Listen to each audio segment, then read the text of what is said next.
to the Art of World Building podcast, episode number 13, part 2. Today we conclude our discussion on how to create land features. This includes grasslands, deserts, and various kinds of wetlands like bogs, mires, and fens. This material and more is discussed in Chapter 4 of Creating Places, Volume 2 in the Art of World Building book series. Do you want practical advice on how to build better worlds faster and have more fun doing it? The Art of World Building book series, website, blog, and podcast will make your worlds beat the competition. This is your host, Randy Ellefson, and I have 30 years of world building advice, tips, and tricks to share. Follow along now at artofworldbuilding.com. Let's briefly talk about grasslands, which can also be called prairies. As the word grasslands implies, this is an area dominated by grass, whether that is tall, short, or a mix of both. Naturally, it's much easier for a predator to hide in tall grass, and therefore we may be tempted to use this quite often. After all, we can have something hiding that is trying to attack our characters. However, it is tempting to do this everywhere so that we have that possibility everywhere, but if you're creating a setting for a particular story, decide whether you need this or not, and if you don't, then go ahead with the short grass, just because there are probably going to be opportunities for you to use taller grasslands in another story, and we don't want to get into a habit of always making them tall. So if you don't need them to be tall, just go ahead and make them short. We've probably all seen TV shows or movies where characters or something that's after them is using the tall grass to their advantage. This is a pretty good hiding spot with one exception. If you are already being pursued and you enter these grasslands, you're going to leave a trail that's going to last for a little while, and therefore it's going to be relatively easy for whatever's following you to follow that trail. But otherwise, if more time has passed, you can easily hide in these tall grasses for a long time. To some extent, that will depend upon your predator, because if they have a good sense of smell, then they may be able to follow you anyway. But for those of us like humans who are mostly going by sight, we are at a disadvantage trying to find someone who has been in those grasslands for a while. That said, we've all seen characters who are good at tracking, which is identifying how the ground has been disturbed, or even how vegetation has been disturbed, and therefore following the path. So this is another option to give our human characters or others who are like them the ability to track someone anyway.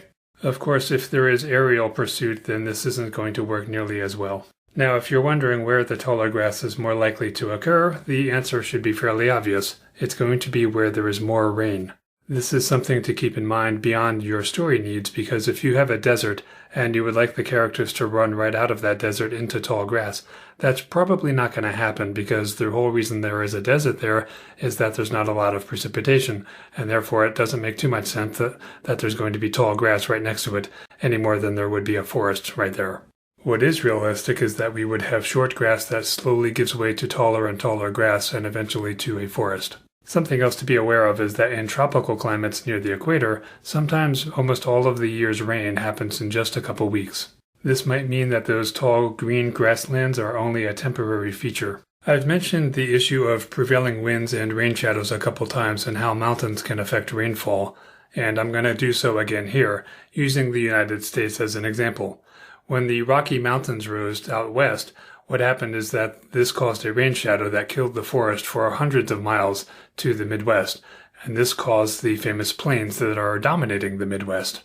The reason this happened is that those mountains caused most of the water to come out of the clouds into the mountains, and then on the other side, there wasn't any moisture to fall, or not enough to cause more lush vegetation. This is still true today, but when I did some research on this, one of the things I found is that the Native Americans would periodically burn down the grasslands, and they were doing this for a specific reason.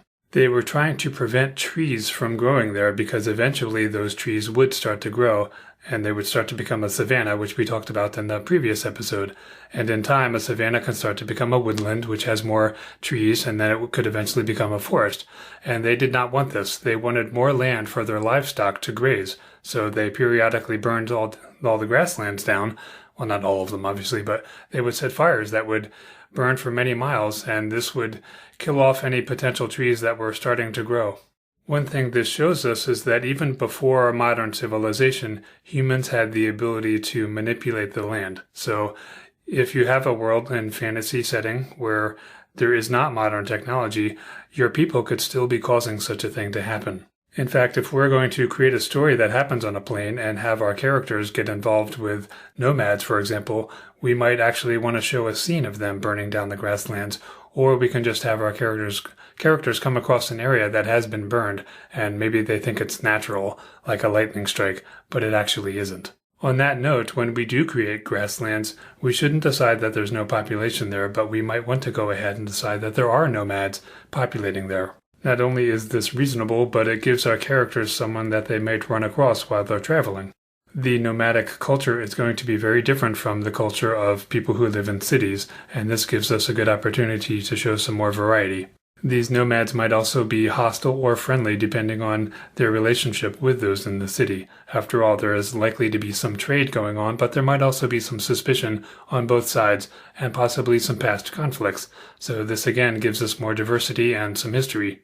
This is more likely anytime we have a wide expanse of land that is full of grasslands. So if you have an especially tall group of mountains in the interior of continents, which as we learned in a previous episode is where the tallest mountains will be, then we just need to know which direction the prevailing winds are going based on how far this land mass or this mountain range is from the equator, and then we can decide that on one side of this there is heavy forest, and on the other side there are many miles of grasslands that are populated by nomadic tribes. If you're looking for more world-building resources, artofworldbuilding.com has most of what you need. This includes more podcasts like this one, and free transcripts if you'd prefer to read an episode. You can also find more information on all 3 volumes of the Art of Worldbuilding series, which is available in ebook, print, and audiobook formats.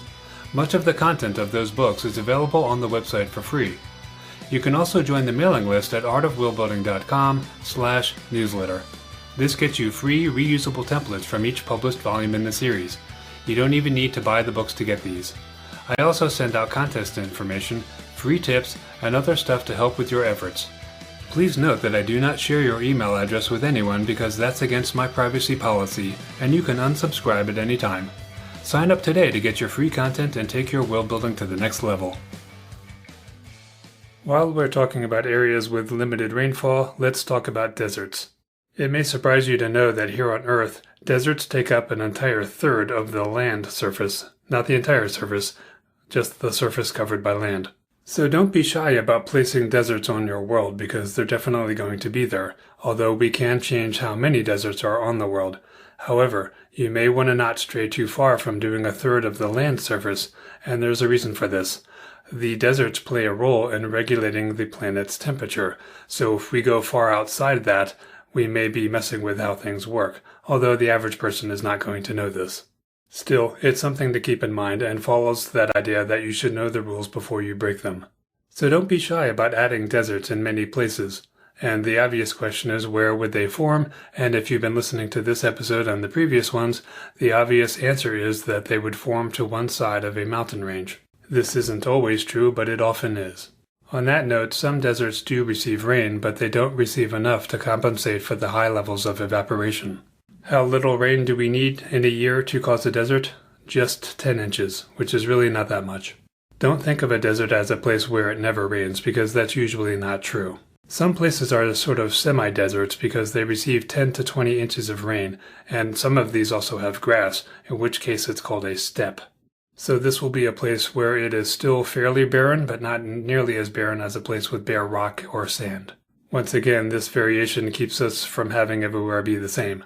Land that is closest to a mountain range might be a desert because of the lack of rainfall that the rain shadow caused, whereas land that is a little bit farther away might be a steppe because it's getting a little bit more rainfall and therefore has low grass.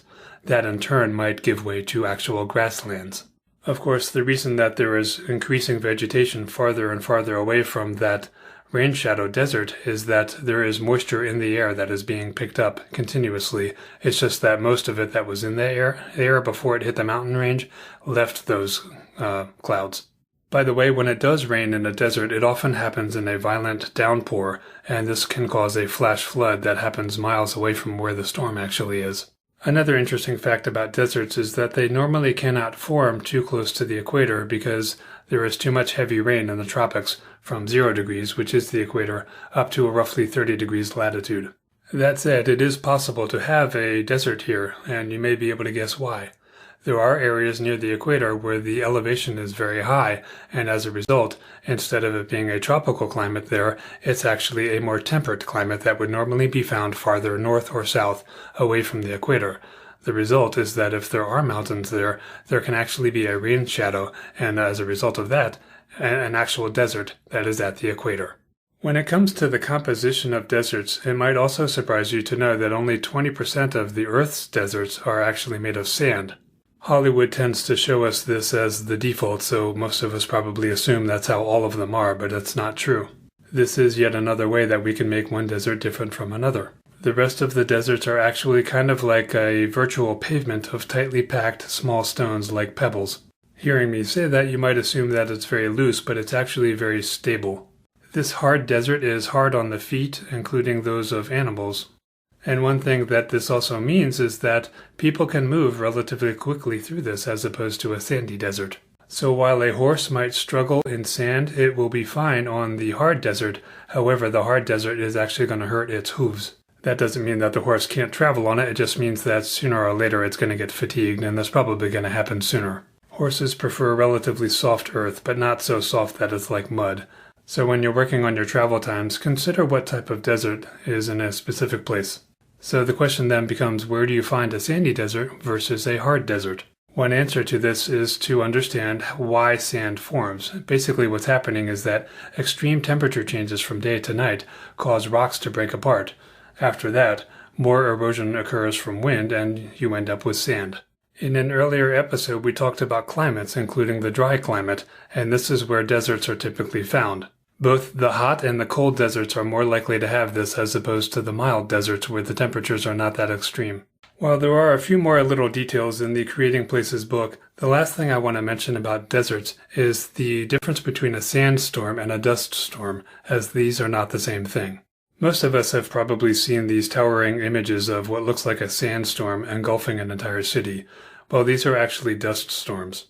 Sand is too heavy to get that high into the air. In fact, it doesn't get much higher than us. What sand will do is pelt you sideways. It does not actually fall down on us from above because it's not going to get that high.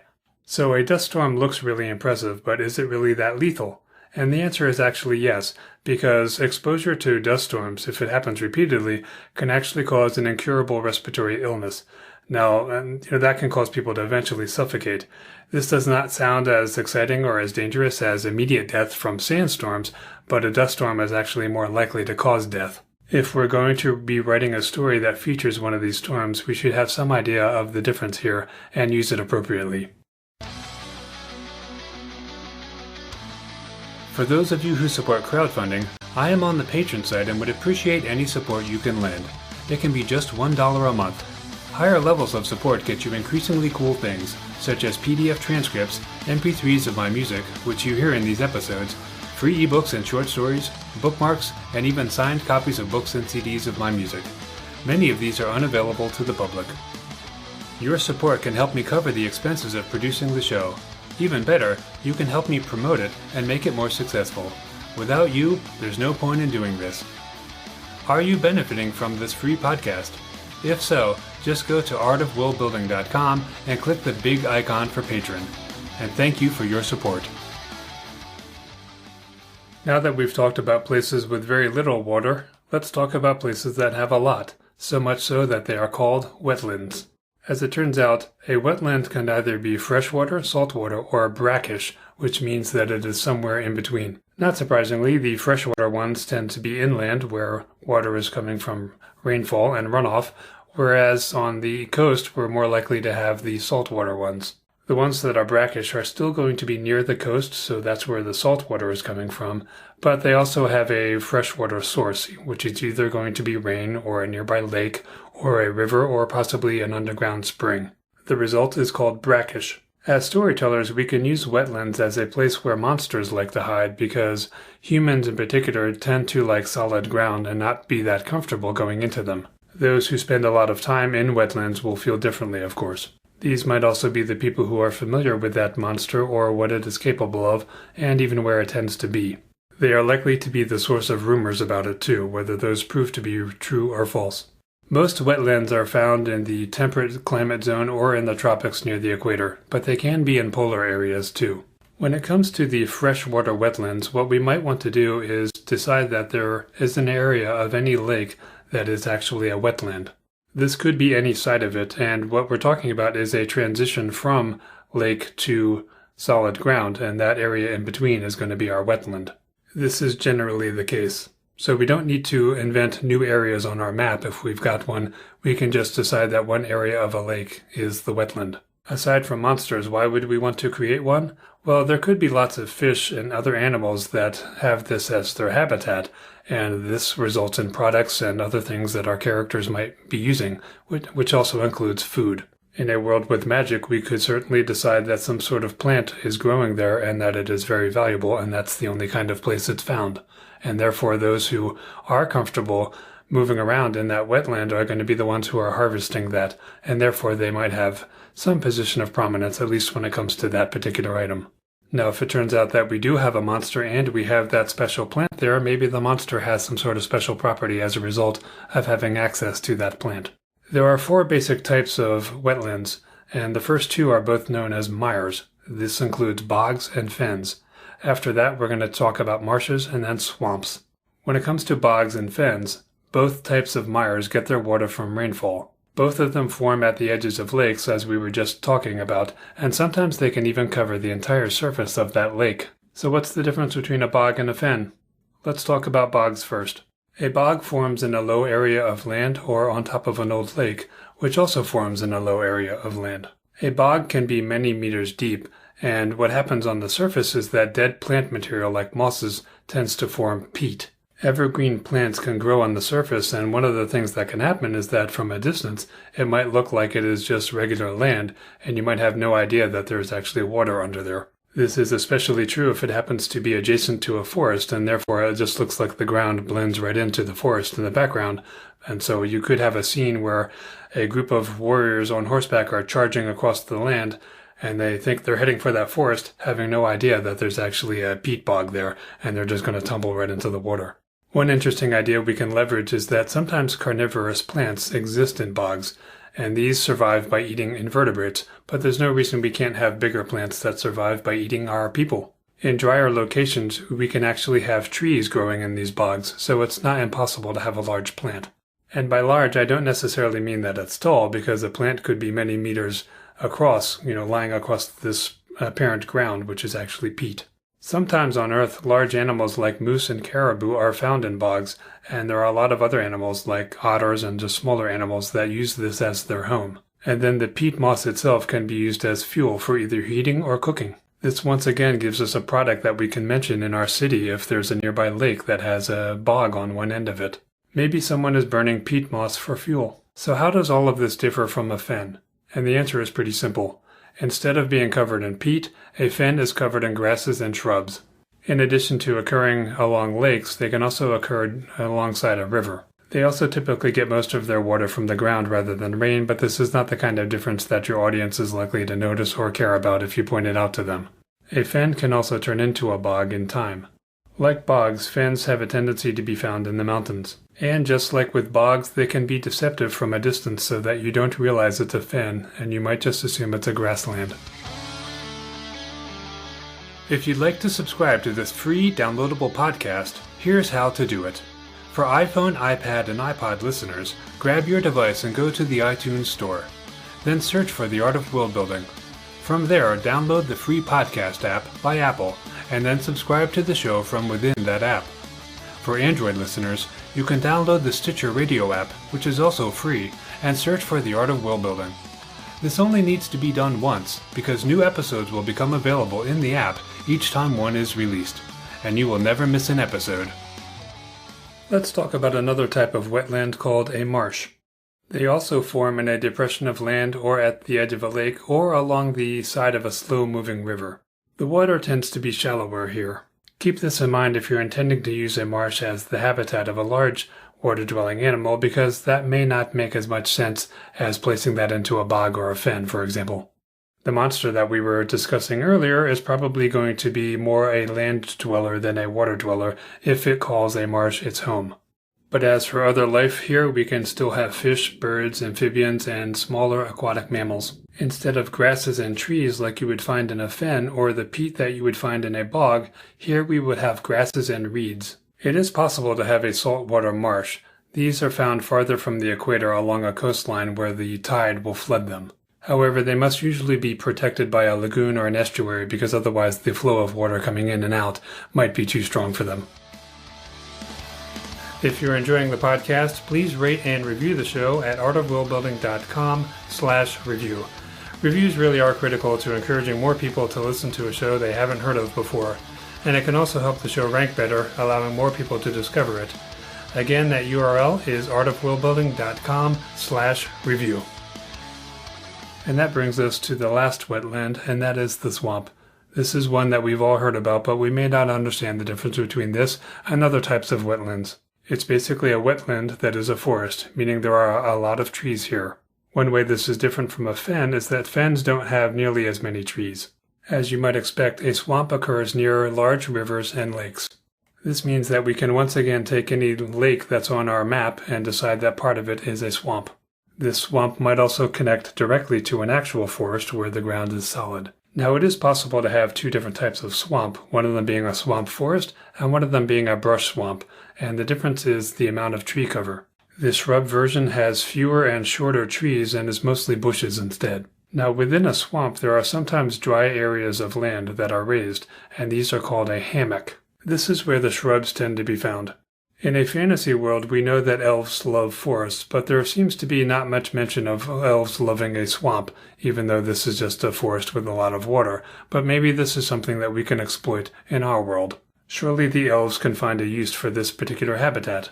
Now that said, we often show elves as living up in extremely tall trees, and it's possible that such tall trees are not going to be growing inside a swamp for the simple reason that the ground is so saturated that they may not be able to grow that tall. Maybe this is the reason we don't talk about elves being in swamps. However, while they may not live in the swamp, there are certainly going to be times when there is a forest and there's a lake, and in between there is this swamp, and I see no reason why we can't have elves make use of that swamp. At the very least, they're going to be familiar with the types of creatures that live within it. They might turn them into products or have other uses for them, and this is something that we should explore as world builders. So that about wraps up the Chapter 4, Creating Land Features, although I do have a few sections in the book that I'm not going to cover here, including settlements, which is briefly talked about in relation to these land features, and then the cultivation, meaning how much the humans and other species have manipulated this land for their benefit, and the impact that this can have on that settlement and the corresponding land features. All of the show's music is actually courtesy of yours truly, as I'm also a musician. The theme song is the title track from my Some Things Are Better Left Unsaid album. But now we're closing out with another tune. This is Serenade from Now Weaponized. You can hear more at randyellefson.com. Check out outofworldbuilding.com for free templates to help with your world building. And please rate and review the show on iTunes. Thanks for listening.